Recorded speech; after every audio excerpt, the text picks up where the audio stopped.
রাসূল সাল্লাল্লাহু আলাইহি ওয়াসাল্লাম বলছেন ইগতানিম খামসান ক্বাবলা খামসিন, যে পাঁচটি বিষয় আসার আগে তুমি পাঁচটি বিষয়কে কাজে লাগাও। তারপর রাসূল বলছেন শাবাবাকা ক্বাবলা হারামিক, বৃদ্ধ হয়ে যাওয়ার আগে তুমি তোমার যৌবনকালকে কাজে লাগাও।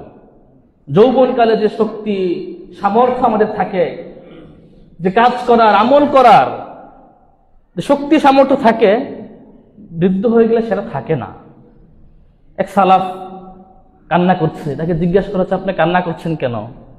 তখন উত্তর দিয়েছেন যে আমার থেকে আমার নামাজ হারিয়ে গেছে, আমি আর নামাজ পড়তে পারি না।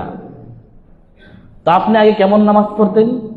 উত্তরে তিনি বললেন, আগে আমি 2 রাকাত নামাজ পড়তাম সূরা বাকারা আর সূরা আল ইমরান দিয়ে। সুবহানাল্লাহ।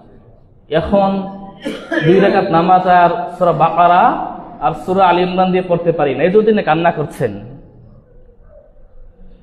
তো এই জন্য রাসূল বলছেন যে তুমি বৃদ্ধ হয়ে যাওয়ার আগে, বয়স হয়ে যাওয়ার আগে তোমার যৌবন কালকে তুমি কাজে লাগাও।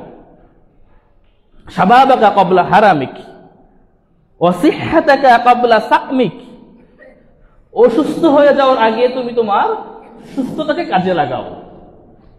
আজকে আমরা অসুস্থ আছি, একটা আমল করতে পারছি, অসুস্থ হয়ে গেলে পারবো না। এজন্য রাসূল বলেছেন যে অসুস্থ হয়ে যাওয়ার আগে তুমি তোমার সুস্থতাকে কাজে লাগাও। তারপর রাসূল বলছেন অগিনাকা ক্বাবলা ফাকরিক, দারিদ্র হয়ে যাওয়ার আগে তোমার সম্পত্তি কাজে লাগাও। এখন টাকা পয়সা আছে হাতে, একসময় তো থাকবে না, দরিদ্র হয়ে যাবে, এজন্য এখন তুমি এটা কাজে লাগাও। তারপর বলছেন ফারাগাকা ক্বাবলা শুগলিক, ব্যস্ত হয়ে যাওয়ার আগে অবসর সময়কে কাজে লাগাও। এখন আপনি অবসর অনেক কিছু করতে পারেন, কোরআন তেলাওয়াত করতে পারেন, নামাজ পড়তে পারেন, প্রতিবেশীর খোঁজখবর নিতে পারেন, আত্মীয় স্বজনের খোঁজখবর নিতে পারেন, কিন্তু এমন একটা সময় আসবে দুনিয়া যত ব্যস্ততা আপনাকে ঘিরে ধরবে, তখন হয়তো সুযোগ হবে না। এর জন্য ব্যস্ত হয়ে যাওয়ার আগে আপনার অবসর সময়কে কাজে লাগাতে হবে।